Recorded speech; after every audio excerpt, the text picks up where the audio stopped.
साथ में तो एक अच्छी बात हो गई है कि लोग आपको सर बुलाते हैं। कभी कभी हम लोग अपने प्रोफेशनल लाइफ में इस तरह से इन्फ्लुएंस हो जाते हैं, इस तरह से इन्वॉल्व हो जाते हैं कि लोग प्रोफेशनल लाइफ की वजह से ही जानने लगते हैं। बिल्कुल। वही हम लोग के साथ भी वही है। आपसे क्या सवाल पूछूं मैं?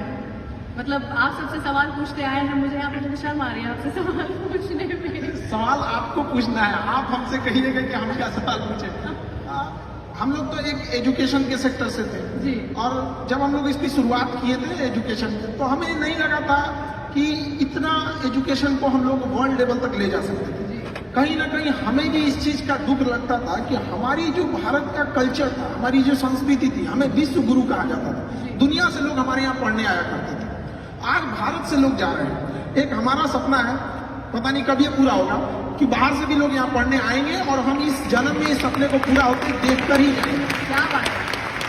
लेकिन कुछ ना बहुत ही पेक्युलर चीजें होती हैं जो कि टीचर्स करते हैं, जो एक क्लासरूम में होती है।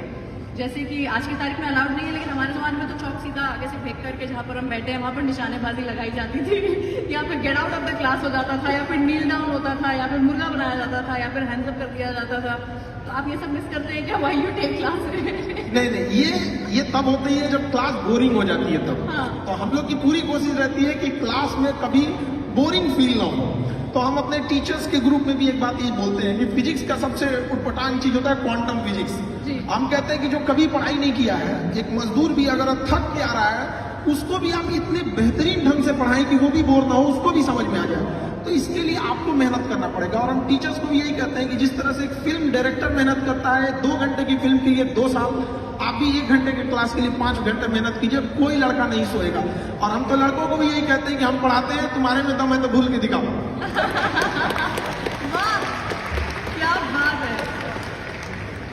तो मैं आपसे जानना चाहूंगी कि YouTube, जिसके जरिए आप actually millions and millions of students तक पहुंच पा रहे हैं, YouTube एक शिक्षा का माध्यम इन इंडिया, ये जो एक टॉपिक है इसको अगर आप थोड़ा सा इलैबोरेट कर पाएंगे so that people also know, जो कि आज तक शायद आपकी क्लासरूम का हिस्सा नहीं बन पाए, उन्हें पता चले कि क्या किस लेवल का इम्पैक्ट है जो कि आपने भारत में जो विद्यार्थी हैं उनके ऊपर बनाया है। YouTube एक शिक्षा का माध्यम। देखिए, पहले एजुकेशन, अभी क्या हो गया, एजुकेशन एडटेक हो चुका है। Edtech in the sense education के साथ साथ आपको टेक्नोलॉजी को भी लाना पड़ेगा। अब शुरुआत में हम लोग भी इसको एडॉप्ट नहीं कर पाए थे। 2019 के टाइम पे जब हमें कहा गया कि अब थोड़ा सा ऑनलाइन बताया जाए, तो चूंकि हमारे पास पटना में हम एक सेंट्रिक थे, वहाँ पे सबसे बड़ा क्लासरूम था, तो हमें लगता था कि लड़कों को हम यही पढ़ा रहे हैं। लेकिन उस समय जिन लड़कों को जगह नहीं मिलती थी तो कुछ खड़े रहते थे, जिन्हें नहीं मिल पाती थी वो घर लौटते थे। बाद में जब कोरोना आया तो मजबूरी में हमको आना पड़ा यहाँ पर, और कोई रास्ता ही नहीं बचा वहाँ पर। तो हम तो जैसे पहले पढ़ाते थे वैसे अभी भी पढ़ाते हैं, लेकिन पहले क्या था, एक क्लासरूम तक लिमिटेड थे, और अभी क्या है, यूट्यूब के माध्यम से हर जगह कोई भी देख सकता है। तो इससे कई फायदे भी हुए और कई नुकसान, मतलब फायदे ज्यादा है। अब जो पढ़ने वाला है वो डिस्ट्रैक्शन से कैसे बचता है, इससे ज्यादा फायदा स्टूडेंट्स को। पहले क्या था, छोटे से क्लासरूम में टीचर्स उतना सिंसियर भी नहीं रहते थे। अरे 100 लड़के बैठे हैं, क्या दिक्कत है, अभी पूरी दुनिया देख रही है। और यही नहीं, जिंदगी भर वही रहेगा यहाँ पे। अगर कुछ भी अगर गड़बड़ निकला तो फिर तो पूरी व्यवस्था कर देगा। तो पहले के तुलना में पढ़ाई अब टीचर्स के लिए भी और मेहनत है, क्योंकि पहले तैयार करके आना है। पहले बोर्ड में ऐसे बना देते थे, अभी क्या है, स्क्रीन लगी रहती है, तो उस स्क्रीन पर क्या पीपीटी चलेगा, किस तरह के इमेजेस रहेंगे, वो पहले से लोड करने रहते हैं। तो ये लड़कों के लिए तो और बेनिफिशियल है। और यूट्यूब की एक खराबी है एजुकेशन के खासतौर पर, यहाँ की सर्वाइवल ऑफ द बेस्ट होगा यहाँ पे, क्योंकि यहाँ ऑप्शन सबके पास है, कोई भी देख सकता है, कंपेयर कर सकता है किसी और से। तो जब तक हम यूनिक नहीं देंगे, सबसे बेस्ट नहीं देंगे, तब तक वो चीजें लड़कों को अच्छी नहीं लगेगी। और हमारी भी कोशिश ही रहती है कि कोई भी टॉपिक पे अगर कोई क्लास हमारा देख रहा है, जैसे लेट सपोज अभी यूक्रेन और ये रसिया चल रहा है यहाँ पे, तो हमारी कोशिश ये रहती है कि उस क्लास को देखने के बाद उसके पास कोई डाउट ना रहे। इट मीन्स कि उस एक बार लेक्चर देख लिया तो उसका पूरा का पूरा सिस्टम पूरी समझ में आ जाना चाहिए। तो यूट्यूब भी एक अच्छा माध्यम है। इसकी एक और सबसे बड़ी खासियत ये है कि सारे लड़कों को शहर में बड़े सेंटर्स पे पैसे की कमी से नहीं बुला के पढ़ाया जा सकता। आज भी गरीबी की वजह से पढ़ाई छूट रही थी। तो ऑनलाइन में ये हुआ कि एक बार सेटअप कॉस्ट है, उस पर कितने लड़के पढ़ेंगे ये कोई लिमिट नहीं है। तो इससे क्या हुआ ना कि हम क्वालिटी एजुकेशन एकदम सस्ते में पहुंचा सकते हैं। हम 6 महीने का कोर्स 200 रुपए में पूरे गांव तक पहुंचा सकते हैं। और पहले कहा जाता था गवर्नमेंट 100 रुपए देती है तो पब्लिक तक कितना पहुंच पाता है, 15 रुपए की 30 रुपए कितना पहुंच पाता है। लेकिन उतना हम इतना कहते हैं कि हम लोग जितना पढ़ाते हैं उसका 100% गांव के अंतिम छोर तक पहुंचता है। जहां सड़क नहीं पहुंची है वहां भी एजुकेशन एकदम उस क्वालिटी का पहुंच पाता है। ये तो यूट्यूब और ऑनलाइन की फायदा है। क्या बात है। ये तो वैसे मेरे सवाल थे, लेकिन वो क्या है, कोई ऐसा मैसेज जो कि आप देना चाहते हैं यहाँ पर आज इस मंच पर लोगों को बताना चाहते हैं, प्लीज बताइए। देखिए, एजुकेशन के सेक्टर में एजुकेशन स्किल, आज के टाइम पे स्किल बहुत ज्यादा जरूरी है। लेकिन हमारा एजुकेशन सिस्टम किस बात पे है, इंफॉर्मेशन लेते रहो। क्या पढ़ रहे हैं, भारत की राजधानी कलकत्ता से उठा के अंग्रेजों ने लेके गए दिल्ली, वो सबको याद है। 1911 में घोषणा किया, 1912 में लेके चला गया। ये नहीं पढ़ा रहा है कि क्यों ले गया।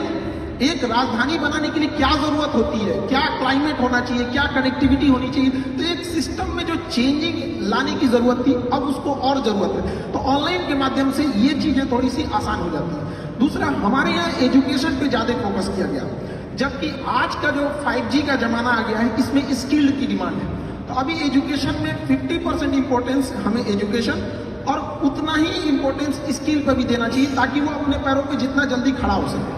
हमें एम्प्लॉय जो करेंट एजुकेशन सिस्टम है उसके हिसाब से देखेंगे तो हमें ज्यादा अच्छे एक एम्प्लॉय मिल पाएंगे, बट एक ब्रॉड लेवल की थिंकिंग वाली डेवलपमेंट करने की अभी भी जरूरत है। एजुकेशन में अब जैसे आजादी के इतने साल हो गए, लेकिन आज भी हम लोग स्ट्रगल कर रहे हैं कि क्यों नहीं हम डेवलप हो पा रहे हैं। तो इसमें अगर देखेंगे तो एक बहुत बड़ा मिसिंग चीज हम लोग छोड़ते हैं, विमेन्स को, गर्ल्स एजुकेशन को हम लोग छोड़ रहे हैं। और मेल जो है उन्हें लगता है कि अपने दम पे अकेले ही देश को लेके चले जाए, और आजादी से लेके आज तक वो ट्राई कर रहे हैं। जिस दिन ये हमारे देश की विमेन्स और मेन एक साथ आ गए ना, उस दिन देश को आगे बढ़ने से कोई नहीं रोक सकता है। और जब तक हम उन्हें छोड़ेंगे, हम तो आज तक भी मेहनत कर रहे हैं।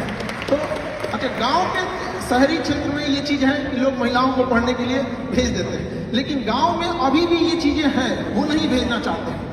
हमारे यहाँ शुरुआत में जब गर्ल्स पढ़ने आती थी तो उनके गार्जियन आते थे और ये रिक्वेस्ट करते थे कि सर मतलब घर से बाहर है, कोई दिक्कत तो नहीं होना चाहिए। आज लड़कियों की संख्या क्लास में हम लोग देखते हैं इतनी ट्रेमेंडसली ग्रो की है कि गार्जियन लोगों को भी, कई बार हम लोग के पास गार्जियन आते हैं, उन लोग हमसे कहते हैं कि सर यहाँ पे लड़कियां पढ़ रही हैं, कोई दिक्कत तो नहीं होने वाला है। हम लोग उनके लिए पूरी प्रॉपर व्यवस्था रखते हैं और कहते भी हैं लड़कियों से कि जो माँ बाप अगर आपको पढ़ने भेजे हैं तो समाज से लड़के भेजे हैं, आपकी जिम्मेदारी ज्यादा बनती है। और अगर आप खाली हाथ गांव लौटिएगा तो आप उन 100 लड़कियों का रास्ता रोक दीजिएगा जिनके माँ बाप पढ़ने के लिए भेजना चाहते थे। इसलिए ज्यादा जिम्मेदारी से पढ़िएगा। और लड़कियों के अंदर ये होता है, वो जॉब के बाद भी वो काफी ईमानदारी से अपने वर्क को करती है। हम जब छोटे से पटना से हम स्टार्ट किए थे, धीरे धीरे जब ग्लोबली हो गया तो हमें अब इंडिया के बाहर भी अपने सेंटर्स डालना है बहुत जल्दी इस चीज को, क्योंकि मेरा सपना है विश्व गुरु भारत को एक जगह जहां ले जाना था। तो कारपोरेट ऑफिस जब हम लोग ने दिल्ली में डाला तो वहां 200-250 एम्प्लॉय जो आए, तो वहां हमको एक चीज फील करने को रहा था कि जहां 10 लड़के बैठ जा रहे थे वहां कुछ अपनी गपशप भी करने लग रहे थे, कभी डिसिप्लिन की इशू आ रही थी, कभी कोई कैसे आ जा रहा था। तो हम लोग सोचे कि इसको परेशान हो गए थे समझाते समझाते। आप बिलीव नहीं कीजिए, बिना मेहनत वो सॉल्व हो गया एक दिन के अंदर। हम लोग ने 15 के बीच में ना एक गर्ल्स को रख दिया। अब उसके बाद से कोई मेहनत नहीं करना, पूरी डिसिप्लिन है हर 10-15 के बीच में। तो ये तो पावर होता है उनके अंदर, तो उनको अपनी पावर पहचानने की जरूरत होती है।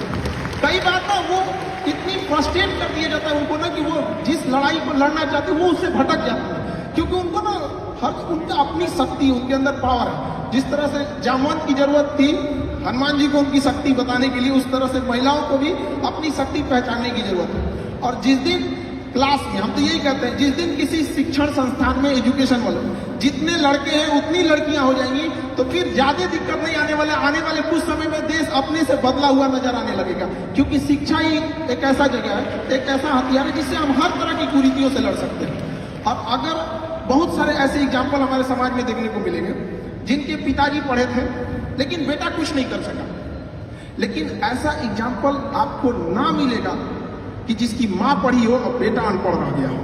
ये एक जिम्मेदारी होती है माँ की। हमको अभी भी याद है जब हम लोग पढ़ाई करते थे, मेरा कुछ अभी स्टूडेंट लाइफ में थे, तो मेरी मम्मी के पेट में पथरी था। तो वो डॉक्टर कह रहा था कि इसका इलाज करा लीजिए, बहुत रिस्की हो सकता है। लेकिन मेरी मम्मी कहे कि नहीं, ये पैसा दे देंगे ना तो मेरा बेटवा पढ़ेगा कैसे। उस पत्थर लेके मेरी मम्मी ने मेरा फीस भरा। और हमको आज भी याद है कि हमको ना जब एग्जाम में हम लिख रहे थे तो मेरा ना वो हाथ कांप रहा था कि हमको किसी भी तरह से सक्सेस होना है, वरना हम अपनी माँ के लिए जिम्मेदार हम ही होंगे। तो मेरी मम्मी पढ़ी नहीं, लेकिन हम इतना तो कहते हैं कि अगर माँ पढ़ी नहीं हमको यहाँ पहुंचा दी, अगर पढ़ी रहती तो कहाँ पहुंचा देती। ये एक पावर होता है इंडियंस का। तो हम सबसे हाथ जोड़ के विनती करेंगे कि 2 रोटी कम खाइए लेकिन बच्चों को पढ़ाइए, और प्लीज अपनी बेटियों को रास्ता मत रोकिए। वो इस देश को बदल सकती हैं। 1947 से पुरुष लोग मेहनत कर रहे हैं और उनको पता नहीं कब तक करना पड़ जाएगा, इसलिए आप लोग का साथ देना बहुत जरूरी है। और लड़कियों को भी कहते हैं कि अगर माँ बाप आपको पढ़ने के लिए बाहर भेज रहा है तो बड़ा समाज से लड़ के भेज रहा है, तो उस समाज का भी ख्याल रखना है कि जब बारिश होती है तो हम छाता लगाते हैं, बारिश तो अपने वक्त पर रुक ही जाएगी। तो समाज भले लड़कियों को पढ़ने न दे, लेकिन छाता लगाना है, समाज से लड़ना है। और माँ बाप को यह साबित करना है कि समाज यही ना कहता है कि घर से बाहर जाएगी तो शायद संस्कार भूल जाए। माँ बाप को यह विश्वास दिला कर रखना है। लड़कियों से भी कहेंगे कि बाहर निकलने के बाद, सफल होने के बाद माँ बाप को यह सिखाना है कि देखिए हमें संस्कार में 4 गुना बढ़ोतरी हो गई, आपको जिसका डर था हम वो कभी नहीं होने देंगे, हम आपके लिए हमेशा खड़े रहेंगे। तो एजुकेशन, हमें बहुत खुशी होती है जब लड़कियां पढ़ने आती है। एक बार हमारे संस्था की बात थी कि रात का एक बैच था 8 से 9 का, और अचानक बारिश आ गई और इतनी जोर से बारिश आई थी कि छुट्टी देना पॉसिबल नहीं था। लड़के तो भाग गए कैसे भी भीग भाग के, कुछ लड़कियां बच गई, बेचारी कैसे जाएंगी। तो हम उस समय कुछ बस वगैरह जहां तहां से इंतजाम करा के उनके हॉस्टल भेजे कि जिनका इधर है, और लगभग 11 बज गए। उसके कुछ दिन, 1-2 दिन बाद उनके गार्जियन आए और थैंक्स कहे कि सर आप इतना किए एजुकेशन के लिए। तो हमें उनसे कहे कि नहीं, ये आपकी गलतफहमी है कि हम इन लड़कियों के लिए या आपकी बेटियों के लिए किए। हम उनके लिए कहें जिनके अंदर देश बदलने की क्षमता है। हम जो भी किए ये उन लड़कियों के लिए किए जिनके सही में, जिनके अंदर देश बदलने की क्षमता है। तो एजुकेशन के लिए हम जरूर कहेंगे कि इस जगह में थोड़ी सी कमी होती है, तो लड़कियों को आगे जरूर बढ़ाया जाए।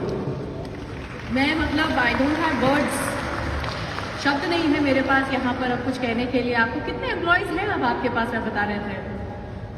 अलग अलग सेंटर पे अलग अलग है, बट जिस सेंटर का हम एग्जाम्पल दिए हैं तो लगभग उसमें 250 से 300 है। इंडिया में देखें तो मतलब कुल मिला के आपके पास कितने हैं? खान सर द ब्रांड के पास में कितने एम्प्लॉइज? अभी तो हम लोग 250 से हैं, मतलब 400 के आसपास है, बट इसको बहुत जल्दी हम लोग और ब्रॉड लेके जाएंगे। 400 के आसपास नहीं होता है, 400 लोग हैं जो कि आपके साथ में इसमें जुड़ गए हैं। It's amazing.